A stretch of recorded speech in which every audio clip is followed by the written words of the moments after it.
Recording. Bless you. Thank you. I feel like we're both like I dream of Jeannie and that like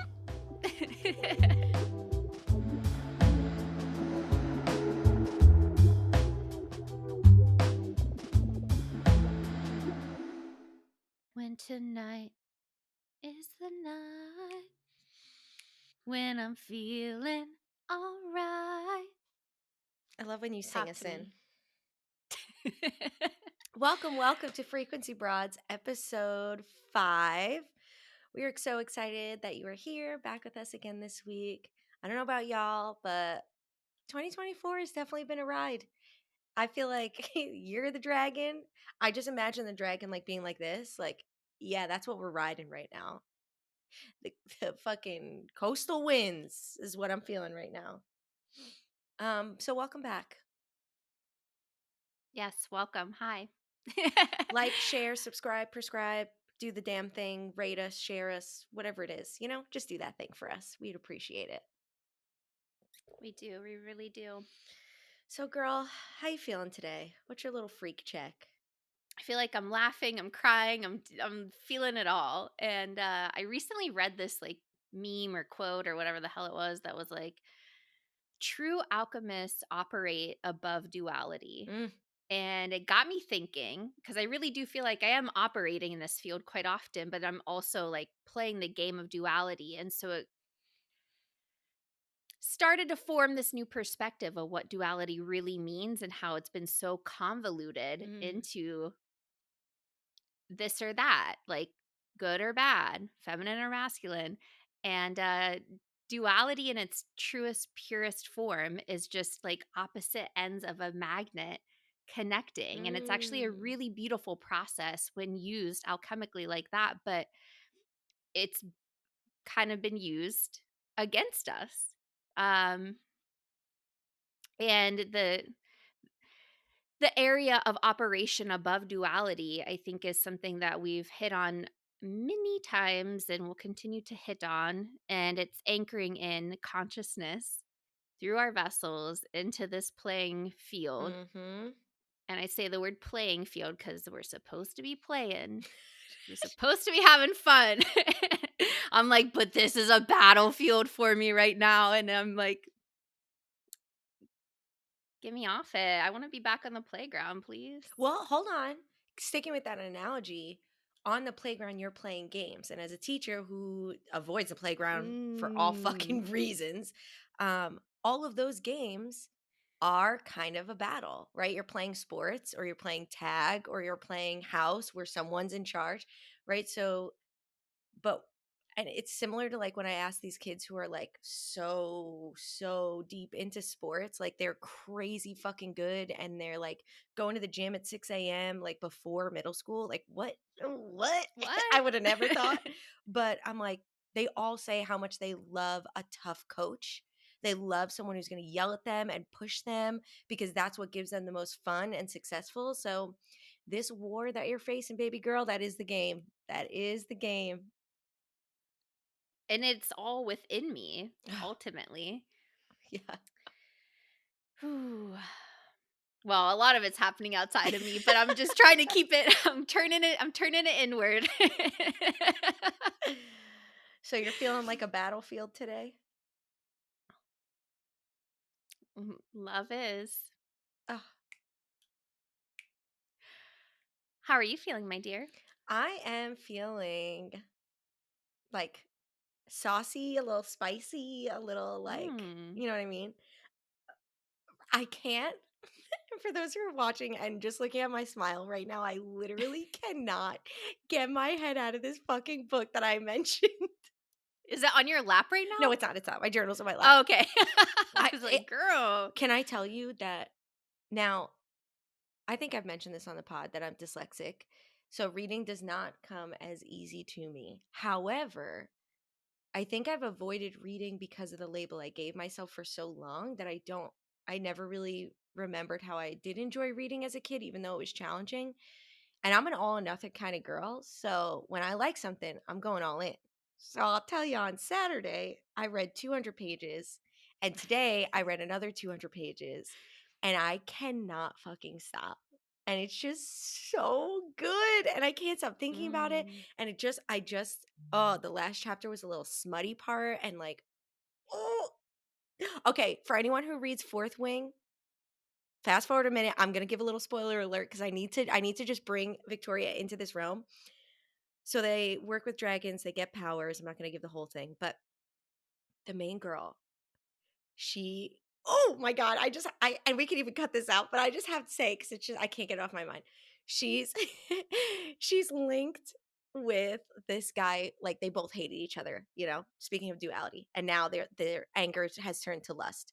So not only are they having this like oh my god, they both know they should hate each other and like family feuds, but like also there's this like inkling of like oh my god, he's so hot, like all this, and now they can fucking talk to each other in their mind, and they're like made conversation with other people but flirting in their mind, and then it's just like then they finally did it, and like she has the power of lightning and she was like lighting shit on fire. Oh my god, dude. Okay, so that's where I'm at today. So I'm just feeling like sparky, I'm feeling spicy. I think it just plays into the year of the dragon and the energy of the dragon, that this book is called Fourth Wing. And even reading it, I mean, I feel like anyone reading it is going to be like that, but I'm just like, so I'm feeling a little spicy. I'm feeling a little fiery, which makes me feel really good about us just like trying to record and just diving right in because I don't know. I tried to pull a card and was like, is there anything else that's got to be in my radar for today? And they were like, nope, just trust. I'm like, it always fucking comes back to trust. But just trusting what came through this morning where I was like, because still sitting with myself and being like, we got this today. But feeling spicy, feeling electric. That's what I'm feeling. I'm feeling Fourth Wing. Whew. Well, I'm glad you get to live in this fun little fantasy world. Because I think like the imagination is such a powerful tool when used for things like this, for example, but Mm-hmm. it gets twisted so quickly when you're just like simply a delusional human being who lives in an alternate reality being run by split personalities. Maybe top this out. I'm going down. Or not. I mean, I mean, we're all about sharing the truth on this, so but I here feel we are. like you're right. Like being able to keep that imagination alive is like key. It is a playground, right? We are supposed to be playing the game. So if we lose that sense of imagination and sense of wonder, curiosity, like then we strip the inner child and we're just like running these robotic human motions and like just running ourselves ragged. So that's why I feel what you consume is so important, because me just being able to, for example, we've all experienced it with books and movies, right? You get in the modality of what the characters are feeling. We have mirror neurons, I think we've talked about before, um, where literally our biology will mimic what we see outside of ourselves. So if we're consistently fueling ourselves with the same things, which that's how we work, we're cyclical and rhythmic beings, so we're going to keep patterns. If we're doing things if we're consuming these things that are creating a certain reality in our minds, then we actually are feeling it and playing it out. So that's why I'm happy to be reading Fourth Wing, because I'm like, well, where's my fucking sigil power? And when do I get to meet my dragon and learn what my power is? I think you're already hanging with your dragons. Oh, I Don't You am. can't fool us. My dragons have been all over this shit recently. Like life, not Fourth Wing. I'm sure they're happy that I'm like getting into the lore.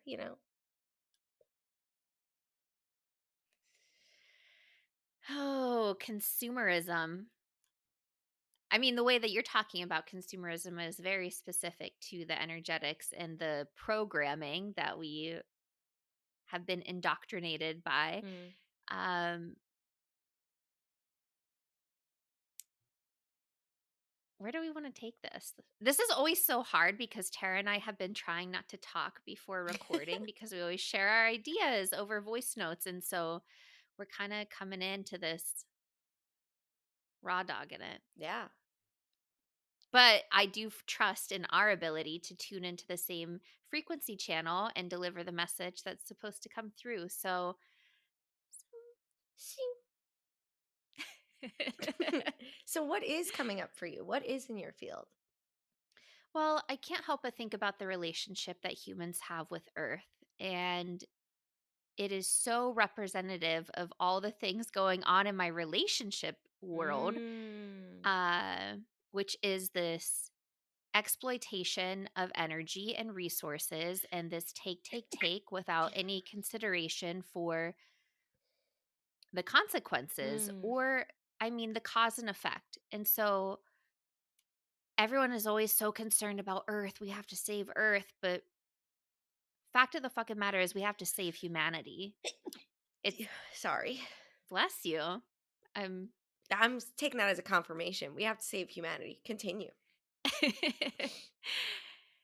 yeah. So, I mean, where do we want to go? Well, Let me adjust. let me agree with you there because Earth, and I'm not trying to say global warming is not bad for Earth. She's sick. She has a fever. She is fighting it like our immune system fights it. She will be perfectly fine at the end of all of this. What's dangerous is her ability to fight the virus, us, and needing to kill off the virus, us, to save herself. Now, if the virus, us, does not figure out a way to become the antidote instead of the virus, we will be killed off. It's a matter of fact. When it comes to saving the earth, you're 100% right. Yes, that's a piece of it. And I'm not saying she's not important. We are stewards of the earth, but it's humanity that needs to be saved in order to save the earth. Well, and what's interesting is what comes next. A lot of Pleiadian prophecies talk about how Pleiadians are us from the future, and we're back at this very specific point in history to save humanity ultimately from Mm. AI, from all these technological advancements that are happening at such a fast rate beyond our comprehension. Like this whole being able to like make videos of other people without actually having footage of like it's there's so much crazy shit happening right now that it's like actually we need to be here in our bodies fully more than ever. Mhm. And on the topic of consumption, I do really want to talk about sobriety today because Mm. in order to be fully in our bodies, you got to face yourself. You have to feel all the feels. And believe me, I just went through hell these last 2 weeks and actually took my first Xanax, which is apparently very addictive. I'm like, I You're just wanted like to sleep. sobriety, but by the way, But by the way, like, I get how bad it is, and I yeah. was really sitting there thinking, "Oh my god," like, I get when people feel such intense emotions that they can't even begin to be like, "Oh, let me process what this means. Let me reflect on Mm. it. Let me, like, really sit and feel this fully," when it is actually one of the most painful human experiences aside from, like, giving birth to a child. So, I fully respect and understand how difficult it is to feel all the feels. Now, I mean, does it get a little easier the more you allow yourself to feel it? Sure, but does it still hurt? Yeah. Mhm. Um, but I think in this moment of like relying on some sort of like medication to calm my nerves and to like really ease my nervous system, which we're going to be talking about soon, I I realized that my superpower in the moment was to accept that I was in pain and to know that it was temporary, and a good reminder that this whole experience is temporary Mm. and that things will get better. They always do, and everything always works out. Everything always works out. Mm. Now, are you then tested with like more intense and crazy waves that you have to ride? Sure. We didn't say it gets better forever. We just says there's a plateau, okay? Exactly. Um, but I think really what it comes down to, this whole, like, going back to the relationship with Earth and how humans just have this, like, extreme sense of egoism and Oof. arrogance. Really, that's what it comes down to. And so many of us were just born into this way of living, and to break the mold or to start to question the way that we do things is super important to your evolution, to our evolution, Mm. to our existence on this beautiful earth. Because let's step it back to what we've discussed before. Earth is a free will world. We are here to have this beautiful, lovely human experience and do all the human things and to expand our consciousness at the same time. So, like, why are we all taking this? Why are so many of us taking this for granted? Mm. Like, why is the amnesia, like, so powerful that even those of us who are so awake get thrown off course? Temptations are left and right in this world, Mm. in this game, in this matrix, and, I'm at the point now where I'm like, I don't want any more temptations. I want peace and calm and stability and security and, like, true unconditional love, Mm. but it starts here. Mm. Yes, it does, girl. I feel like there's so much that you just touched upon. But the concept of okay, where do I start? Because I feel like you just pinged so many things inside me while you were speaking, and I'm like, oh my god, okay. Um, First, I want to come to the AI and the sobriety piece because I feel that they are linked one and the same. Obviously, they both have like different paths that they're going on, but ultimately, AI, at least from my perspective, what we're seeing now is to make our lives quote unquote easier. However, what life is that making easier? It's not making our connection to the earth easier. It's not making our relationships any easier. It's not making how we handle emotions any easier. It's not making how we take care of ourselves any easier. What it's making easier is for us to live within the matrix, to be the worker bee, to be controlled. That's what it's making easier. So we're all like, oh my God, yes, my job is so much easier, which is keeping you trapped in a job that you don't align with. So that numbness, that avoidance that AI is giving us because we're able to separate ourselves from the matrix per se because we're using a tool to aid us in bridging the gap between us and the matrix. Every time we stray from it, they're like, well, what about this new product? And what about the ability to do this? And you don't have to worry about this anymore because we'll take this off your back. Right. And it ropes us back in, same way addiction does, the same way substances do, where we say that now that's the other side of the spectrum: communication, your emotions, dealing with life, being connected with the earth. What that's where, like, now we see drug use aiding in our ability to make life easier because I can't deal with my emotions, so I'm just going to drink about it. Or I don't know how to socialize, so I'm just going to take this pill to like make me feel more comfortable. And like, I'm not saying for those who are on, prescription medication for mental illness, I mean, if that's the path for you, then that is the path for you. That's not what we're talking about. We're talking about using it as a form of avoiding, not a form of coping. So even things like weed. I mean, I used weed for a really, really long time to get into practice, to be able to detach the frequency of cannabis is detachment. I was able to detach from humanism in order to get to celestial being. But now I'm recognizing how even though I'm detaching from the part of being human and can kind of be present, that's still fogging my brain. And that was a good crutch until I could figure it out on my own. So, my thought when it comes to things like technology, when it comes to things like prescription drugs that maybe you are taking for your mental illness, my personal opinion is that it's supposed to be a bridge for you to learn how to work with what you got.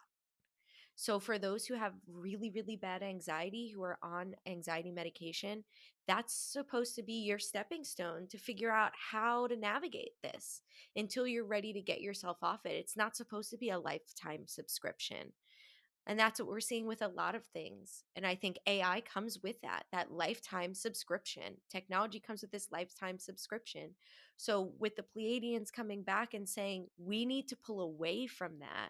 We saw where it took us or where it can take you, and it doesn't bode well because it separates you from community, it separates you from everything. To have that distance from you and the earth, literally, I mean, look at Apple Vision. You're literally putting screens in front of your eyes to experience the world. Which I'm sorry, don't you remember growing up being told, like, "Don't read too close or don't sit too close to the screen," and then now it's And now it's literally right in half an inch from our eyes? Like, well, we grew up with a lot of lies. we Not did. lies, just We misinformation, did. or misunderstanding. But one key word that keeps coming to me that you're saying is separation, because separation is one of the biggest illusions we've ever been fed. Mm. And unfortunately, like, I don't wanna accept it either. I'm like, I definitely wanna be separate Yeah. from a lot of these motherfuckers walking Yeah. around on this planet, but, like, we're not. We're made of the same thing. We're breathing the same we are part of the same conscious collective web. Mm. Fortunately or unfortunately, part of the game. This is part of what we signed up for. Welcome to the Matrix. Dee-dee-dee-dee-dee-dee. Pshoo, pshoo, pshoo. One day we'll watch The Matrix and then we'll say, wow, this movie. I have a feeling, you could write in the comments below, but I have a feeling that The Matrix is probably like most media where it's like spot on what it really is. You know what I mean? Yep. Like it's probably like so blatantly giving you hacks for The Matrix that we're like, how were they even legally allowed to put that in a movie? Like, you know what I mean? Well, they have to. That's the whole point of it. The free will world, you have to put it out there what your intentions are. So that's how they get away with it. Mm. But also, Keanu Reeves. Mm. Hi, daddy. I what did I say? I was too spicy. You can't be dropping that right now. We're not even ovulating yet. I'm not, but I'm, that first week after the Yes. whatever week is also like we're approaching ovulation, so it's like a little spicy spice, you know? Whew. I, I feel like, you know what else I thought of when I took my Xanax? I was like, I feel like Xanax is to like women or housewives as Viagra is to middle aged men. Like, a necessity to get through life, or so they tell you. Or so they the create wise a world around you where it really needs to be. That's the bigger thing. Hello. Yes. And that's why we're here to inspire you to start to think about things a little bit differently, Mhm. because Earth is our friend. Earth is here to support us, and we're here to support Earth. And we can live this like beautiful coexistence. And so many people do. So I want to acknowledge that there are a lot of people living Yes. this way of reciprocity and respect. Mm. But like, collectively speaking, let's fucking get with the program. Let's do this. Like, let's really start to think about it. So, conscious consumerism. We're walking through the grocery store, right? The perimeter is supposed to be like lined with the healthy stuff. Isn't that how it works? Where it's like produce and then and then frozen shits. I don't know. Yeah, I Whatever, don't know. whatever grocery store you shop in, you're like trapped either way. You want to get your healthy stuff, but then you're like, but I need this or that, and like even to get some freaking berries, plastic, Mhm. plastic. Like, do you understand like how many people are suffering from colon cancer because of microplastics right now? It's no bueno. Go get a colonic. Anyway, but it's still not going to, I mean, our livers are just so overloaded at this Mhm. point. No wonder we feel disconnected, and no wonder so many people want to numb out. Okay, but back to this subject. You're walking through the grocery store, and you have the choice of convenience, Mm. affordability, Mm. because that's another huge thing we're all being faced with. And I think this is another point of topic we can dig into a little bit, is that financially, so many of us are being flipped upside down and being forced to think about money in a different way. So, back a couple years ago, there was this whole like vote with your dollar, right? Vote with your dollar. And it really, I think, got people started to think like, okay, who is this supporting? But I think a lot of like the wars going on, a lot of like just any type of oppression, there are people out there putting out information that says like don't support these businesses or organizations because they stand for this, the Mhm. oppressor. And so, okay, cool. That's a really good starting point, but like let's think locally, let's think even supply chain. Like if you buy these raspberries in a plastic container, where was the plastic being manufactured? Like, I actually had this is a total side tangent, but I met the man who patented the plastic container that berries are come in because you can like rinse it, right? Like Mhm. there's some sort of patent. He's freaking loaded. Of And he course. like says to me, "What do you do when you feel like you have nothing left to contribute to the world?" And I'm like, "Well, maybe your next contribution to the world can be undoing everything you just did because we're so Ooh. fucked because of it." Like, he didn't get it. I mean, Southern California, I think that sun fries your brain real fast, but, um, all right, shut me up because I'm on one all of a No, sudden. I'm I'm like, my loving it. smoothie's kicking I'm loving in. it, girl. Go for it. But, okay, money as a tool, right? Like money energetically as a tool. Because Mhm. that's the other thing we sign up for. We drop into these skin suits and we're like, hold on, skin, is that an appropriate way to put this? I Or usually say you, meat sacks, so that sounds oh, better than me. ew. Coming from a vegan, that's extra ew. But it's true. It is true. Um, there's no escaping money at this point. Like, it's just, it is what is. Mhm.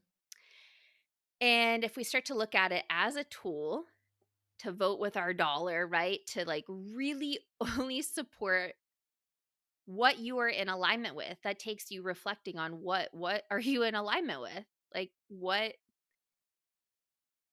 what do you want to support? Like are you able to really think about the full supply chain of every Mhm. single person or thing or place that touches that product that you buy in the store? Because there are a lot of them. That's a whole and if you think about an object holding the energy of everything that it's come encounter with, like, no wonder we're energetically overloaded. Yeah.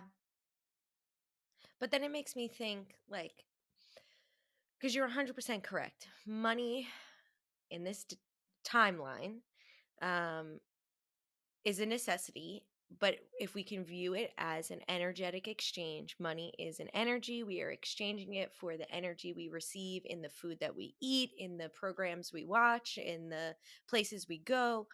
But now let's think about somebody who their energy export is so low that their energy import is also going to be so low. So, meaning like, I don't have enough money to buy high frequency food like fruits and vegetables that aren't in plastic, that are organic, that, like from a local source. If I don't have that, then how do people navigate this conscious consumerism? Well, that's been one of the biggest misconceptions about this whole thing is that it's not affordable, it's not achievable, but really it takes you educating yourself and pausing to do the research. And the information is out there and very easy to find. So whatever it is that we're talking about, it it really comes to your sense of presence and your sense of responsibility for contributing or destroying this world. Mm.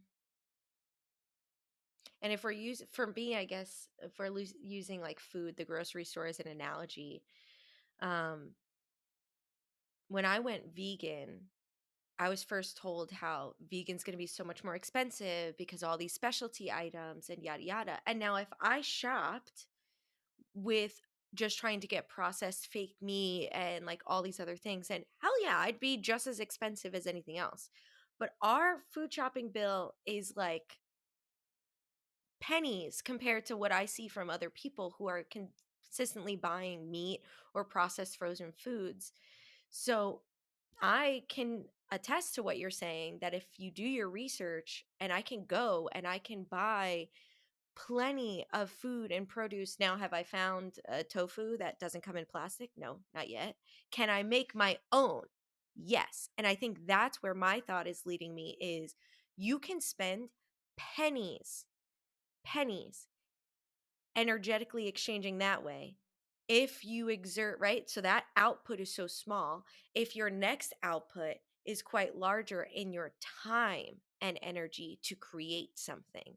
So, like, Andrew and I can spend 250 a month on groceries if we really wanted to for the month for both of That's us amazing. if we decided to cook everything from scratch. Like, if I, and we pretty much do outside of like tofu or tempeh, and sometimes we'll get some like frozen stuff just to hold us over on random days. But like, really thinking about it that way, like, if I can't buy these fancier things that I think might be healthier for me, then can I give myself the time to learn how to create a well balanced whole food meal that's going to be even better than the things that I buy because it's fresh and it's being made with my energy in hand, as opposed to, like you were saying, where it came from and the hands that touched it.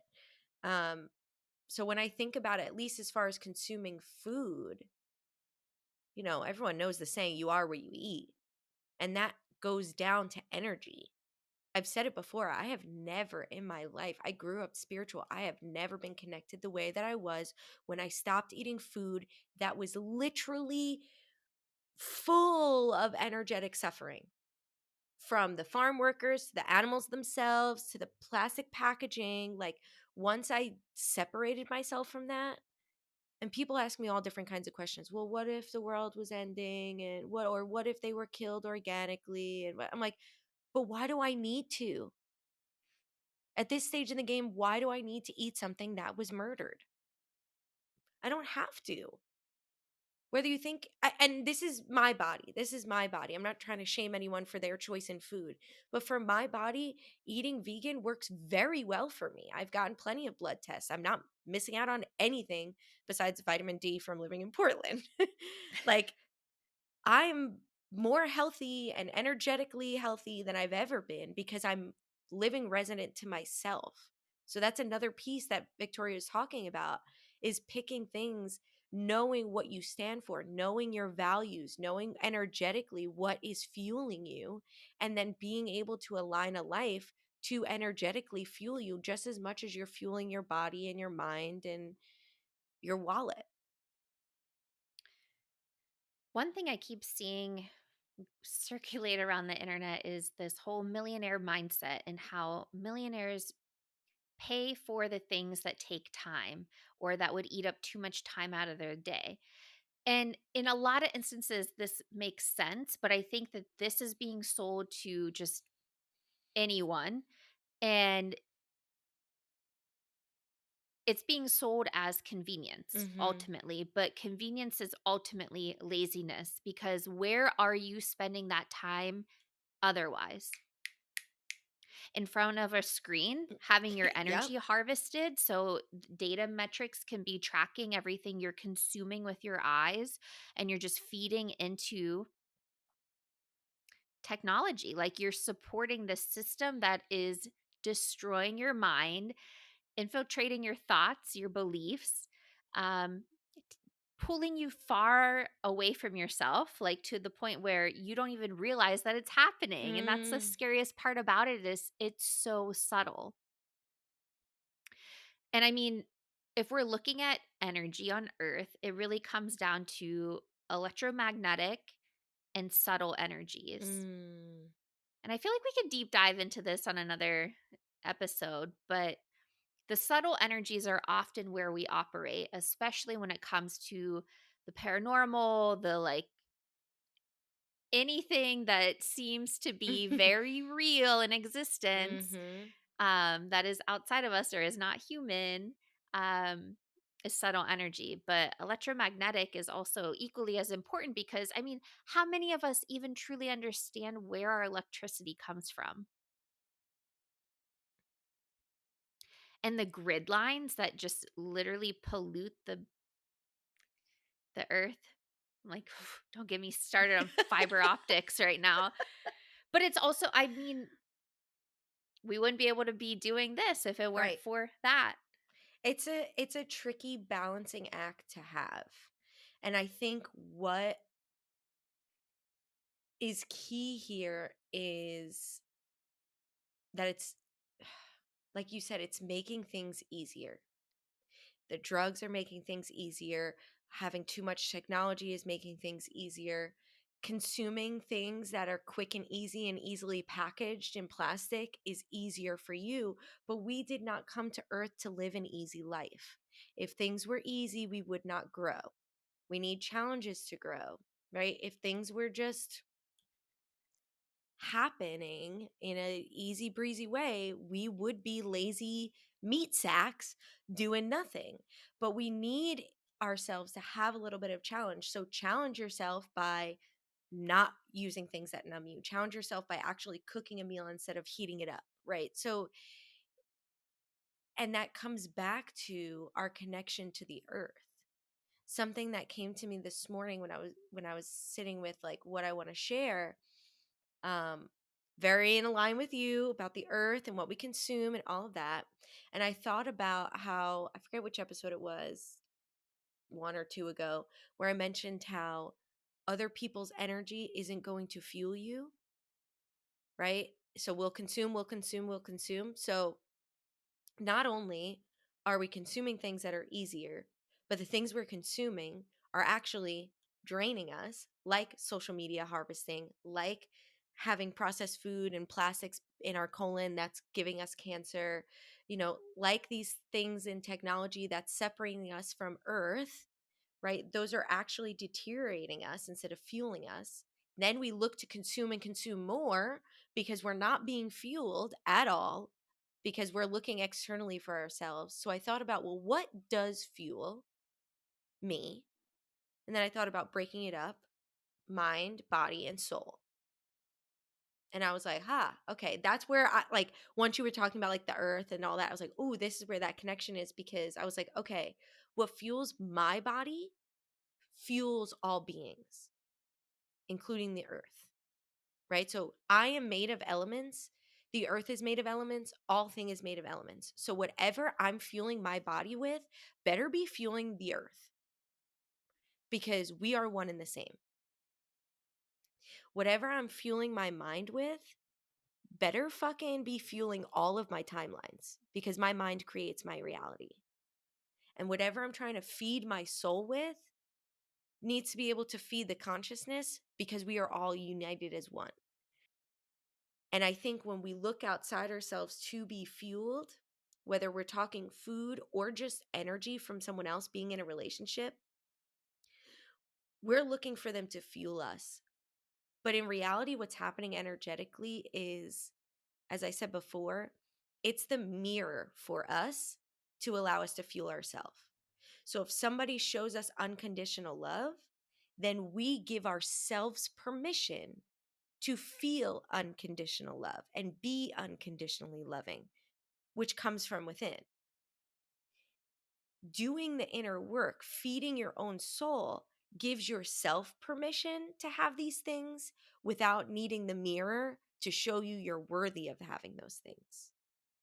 What you're consuming is your choice. I think we get so roped up, we forget that it's your choice. AKA your sovereignty. Mm-hmm.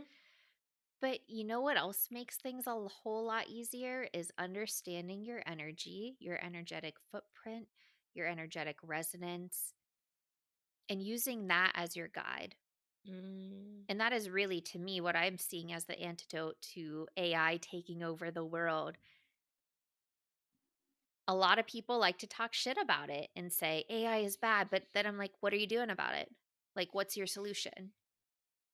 You can't just completely diss something and then let that be that. We're No, we're conscious creators. Mhm. Let's openly discuss what we can all do about it. And when you start to understand your own energy, you are much, much more discerning with who and where it gets shared with. And you understand that it's really your greatest commodity. Mm. Like, it's not really money, it's your Mm-mm. energy. Mhm. And when you start to look at money as this energetic tool, it'll start to click together for you that this goes so much more beyond money, beyond AI, beyond, I think, energy harvesting, even. It is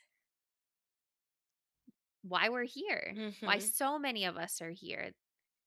This human experience is not solely meant to be that of quick fixes and temporary pleasures.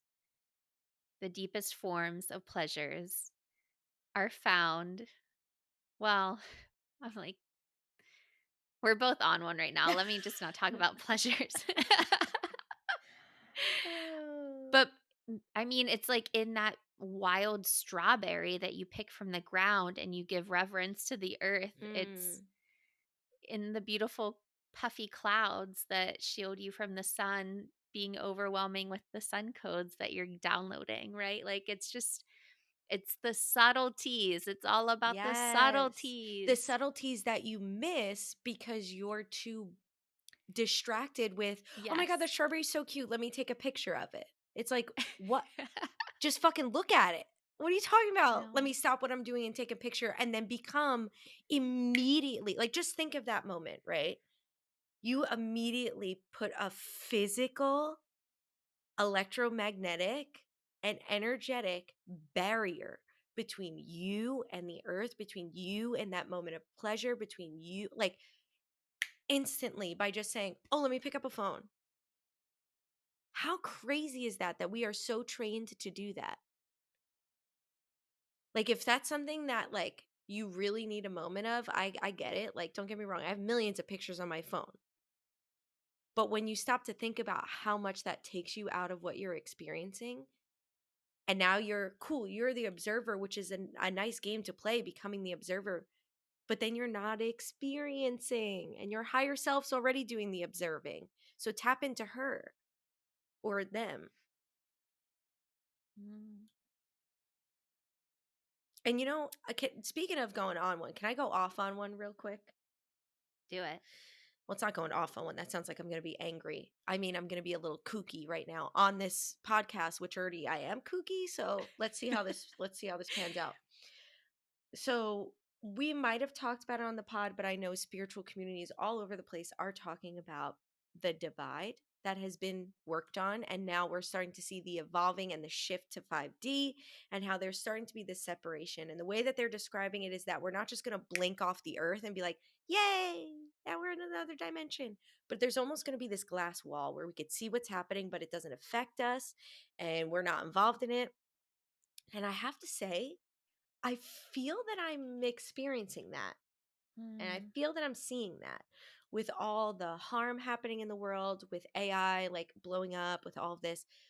It's almost like I'm watching the catalyst of like what needs to be broken down, right? We need to hit like the full pull the tower card, you know what I mean? Like the tower, knock that shit down in order to rebuild. But I'm on the other side of that, getting deeper in my connection with source, getting closer to my relationship with earth. So it makes me almost feel, and I'm wondering if you're feeling the same way, like almost guilty. Like there's a little bit of shame and guilt because I'm not like feeling this grief. And don't get me wrong, sometimes I do very heavily when I connect into the full consciousness. But when I can connect into my sovereignty, into my frequency and my authenticity, I'm able to say, well, actually, what's best for, and we've said this a million times, what's best for me, the earth, and the collective consciousness is taking care of myself, voting with my dollar, being conscious of what I consume, being conscious of my energetic footprint. And I'm like, I'm living quote unquote easy. Shit is not easy by human standards, but as a soul experiencing this, I'm like, I'm living fucking easy. First of all, I'm white. Yes, I'm a female, but like I didn't grow up very privileged, but more privileged than most. So, like, yes, I understand that I have this lens that I get to work through as well. I chose this being for a reason, but I really am seeing the split of Earth. And I'm seeing all of those on the other side, not like damn to hell, but just like getting the full motherfucking wake up call they need to finally step into their sovereignty. Like we talked about, we only have courage when we're faced with fear. So it's just that concept of them needing to find their sovereignty by it being taken away because we take it for granted. But now I'm in this space of so sovereign that I'm so separate from that. And it almost seems crazy to me that people are still taking all these crazy prescription drugs and numbing themselves out or, you know, needing alcohol or drugs, or that they're so locked into AI and that they constantly need this technology. And like you said, this gives us a soapbox to reach more people. But I can promise you when, and I hate to break it to you, when the internet goes down, Victoria and I will still be on a soapbox. It just won't reach as many people across the world because it'll only reach our community, and that's okay. So we're grateful for the technology that Victoria and I get to use to reach you, but we're not reliant on it. I will still be finding a place to stand and speak my truth. You need to be able to recognize where these things have a grip on you and say, am I choosing to work with this tool or is this tool working me? Mm. Knowingly or unknowingly working you. Mm. And so that's why it's that much more important that you wake up to what's actually happening. I'm like I'm like seeing all these directions we can take I this. know. That's why I'm like, hold on. Am I even making sense? But I do want to acknowledge thank you for acknowledging your privilege. Because I think the connotation that comes with privilege that we've witnessed in our lifetime has been one of exploitation and Mhm. abuse, abuse of power and Mhm. control. And so I'm spinning that, right, to say privilege can actually be used to educate, to provide support in whatever capacity. We're not going to go down any examples here, but Mhm.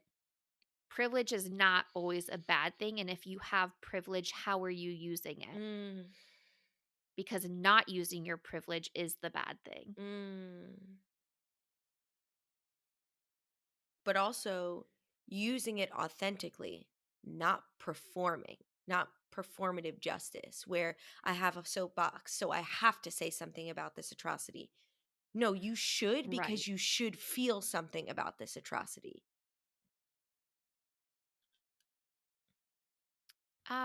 One other thing I wanted to talk about was minimalism. And I Hmm. think that this is another thing that has kind of a skewed connotation. And I think a lot of people just see it as like less is more, right? Mhm. Like consume less, do less. And in a world where we are constantly being fed ads and seduced into consuming or buying whatever, right? Like maybe minimalism actually doesn't need to be less is more. Maybe minimalism is recognizing exactly what it is that you're consuming and why, Mm. and really stepping back and having an honest conversation with yourself as to what it is that you really truly need in life. Because as humans, there are basic needs not being met for Mm. so many people.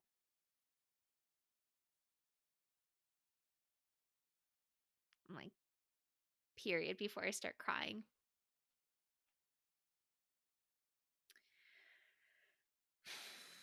And what a funny, quote, funny thing that they do where they're pitching you this concept of minimalism as a form of decor or the minimalist look, but you need to buy these very expensive and specific things to be minimalistic. And it's like, no, my house could be filled to the fucking brims with things that actually mean something to me, things from the earth, things from the people that I love, things that I've created, and that's still minimalism.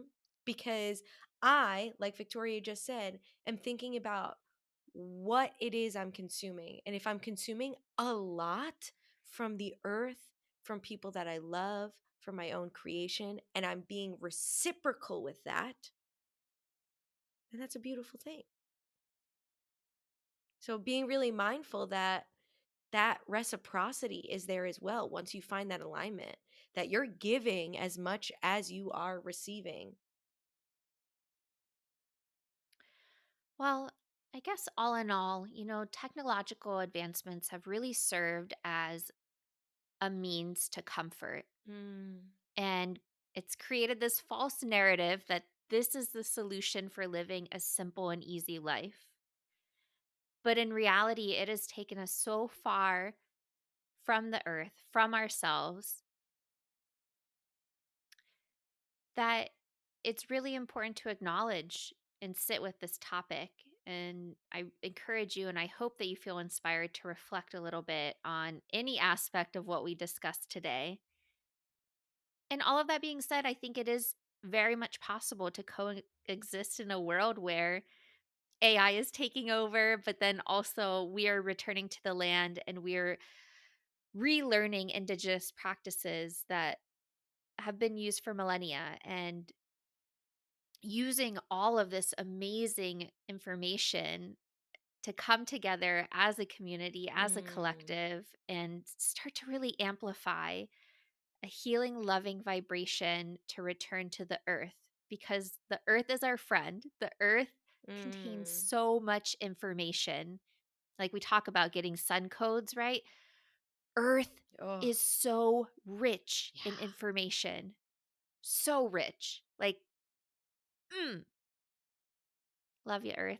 Love you, Earth. And our middle Earth beings who have been coming in strong, like the dragons and the fairies, like and the druids. We love you so much. And we are so grateful for the knowledge that you share with us through this connection we have with the Earth. And everything that the Earth gives us, a home, a food, water, air, like literally, like Victoria was just saying, everything that we need to survive that so many of us don't have is actually right here beneath our feet. So being really mindful of what you consume in every sense of the word, music, TV, being on social media, what you eat, who you're around, and knowing that life is not meant to be easy, it's meant to be experienced. Fist pumping. We're going to fist pump out of this episode today. We love you so much. Thank you for joining us. Bye.